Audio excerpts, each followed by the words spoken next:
Dr. Breeden, it seems that we've had a rash of mass shootings in recent weeks. It almost seems like we're having one a week at this point.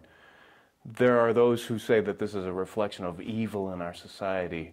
I'm wondering if you're feeling that way, or if this is instead a reflection of the current political temperature of the moment.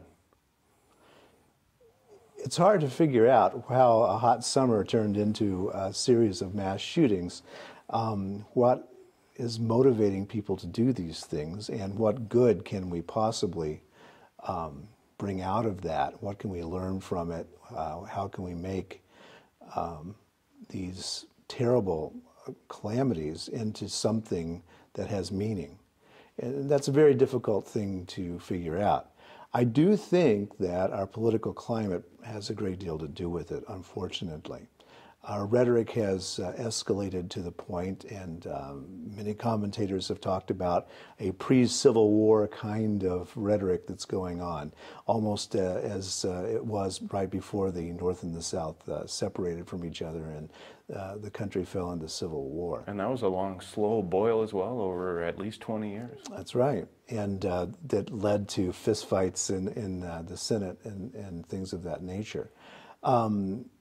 It is a responsibility of our elected officials and those who want to be elected, I think, to think a little bit about their own personal culpability in these issues and what they are really trying to represent when they are out there talking. Are they talking about a better United States? Is that their goal? Well, then perhaps heightened rhetoric is not the way to get there. In terms of the Sikh shooting, I think that perhaps a good deal of good is coming from it. And the candlelight vigil that I attended at the Sikh temple, one of the people there was talking about the fact that they don't want to convince people that they aren't Muslim and therefore shouldn't be shot, but the Muslims should, but rather that nobody should be shot, and that that is the real lesson to bring out of this tragedy. Not that the shooter got confused and killed a Sikh instead of a Muslim, but that no one should kill anyone because of their ethnic or religious background. It does strike me as ironic that the shooter in Milwaukee appears to have achieved the opposite of his objective. He brought to the mass attention the existence of this community and the really lovely philosophy behind the Sikh religion. I don't think that was what he had in mind. No, I think it was an unintended consequence. And the Sikhs are such that they don't put themselves out there in the world. They're very humble people by tradition and as part of their religion. And so the fact that they were brought to the limelight of American media frenzy is interesting, and I think finally a good thing to come out of this tragedy.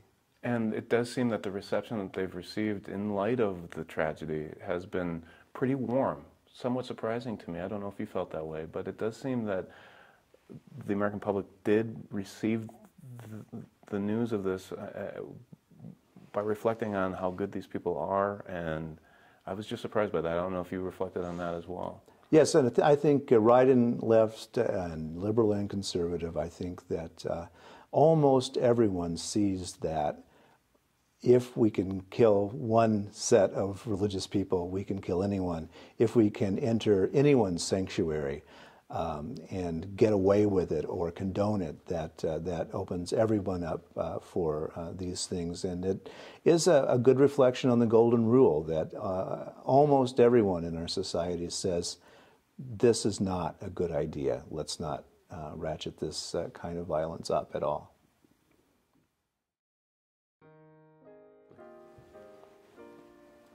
One human propensity, and a good one, is to find the good in evil, to find meaning in tragedy.